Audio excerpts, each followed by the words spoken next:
Et dans ces marchés à l'international, on trouve les marchés du Moyen-Orient qui sont extrêmement demandeurs, et ça fait partie des thèmes de référence de contrat, de répondre sur des problématiques de BIM.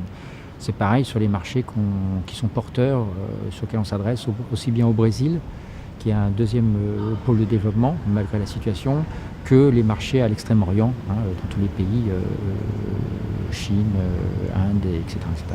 À l'international, le BIM est souvent poussé par l'État, souvent subventionné également par l'État, d'où la grosse différence par rapport à la France. Donc l'exemple de Singapour, où 50% des formations 50% des prix des formations sont subventionnés par l'État, 70% des prix d'achat de matériel sont subventionnés par l'État, et il y a une aide de 30 000 $ par demandeur pour l'achat de logiciels spécifiques BIM pour la mise en place d'un projet BIM.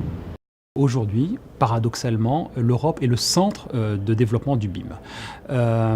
C'est lié à plusieurs choses. Premièrement, donc, il y a eu des travaux qui ont été menés par les pays nordiques depuis des années sur le BIM. Et puis tout a basculé en 2011 quand les Anglais ont lancé une stratégie gouvernementale extrêmement ambitieuse pour rendre le BIM obligatoire pour tous les projets publics d'État. Et à partir de 2016, c'est déjà en application, donc tous les projets publics d'État sont traités avec du BIM. Et cette dynamique des Anglais a fait en sorte que d'autres pays, grands pays européens je dirais, comme la France, l'Allemagne, emboîtent le pas et mettent en place donc des dispositifs qui visent à déployer le BIM dans ces pays. Ailleurs dans le monde, on a bien entendu des développements qui sont faits dans d'autres pays. En Asie du Sud-Est, donc on a des travaux qui sont menés par des pays comme Singapour, la Corée, le Japon. Et quelque chose de structurant qui est en train de se mettre en place, c'est l'entrée en scène de la Chine qui va utiliser le BIM et en particulier l'Open BIM pour ses projets d'infrastructure. De nouveaux pays sont rentrés dans le développement des standards ou dans la question de l'interopérabilité, puisque des gros pays comme la Chine ou la Corée sont maintenant des opérateurs de l'interopérabilité et ils viennent avec des propositions d'extension des standards.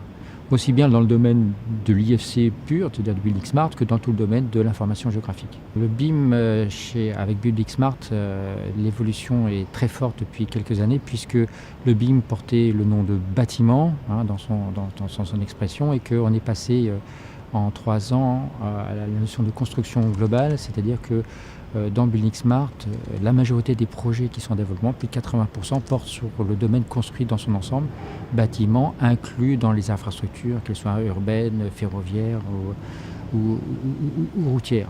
Donc on voit que le domaine maintenant embrasse tout l'univers bâti dans son ensemble et que on dépasse très largement les frontières initialement définies. Alors, les projets qui sont en développement aujourd'hui sont des projets qui portent sur la route, sur le rail, sur l'asset management, ce qui nécessite d'ailleurs de vérifier la solidité du modèle conceptuel qui est derrière les IFC et les modèles d'interopérabilité. Donc on est dans une phase de consolidation et en même temps de grosses interrogations sur la manière dont les standards doivent être développés et sur-redéveloppés. Au niveau des États-Unis et du Canada, les choses sont un peu plus timorées, je dirais, parce que ces pays n'ont pas vraiment établi donc une démarche là-dessus, bien que les États-Unis soient à l'origine de l'invention du mot BIM, mais depuis, ils n'ont pas beaucoup avancé. Le sujet n'est pas traité au niveau fédéral, donc du coup, c'est les États, c'est les associations qui gèrent ça. Le panorama global est dans lequel, encore une fois, l'Europe est très bien positionnée.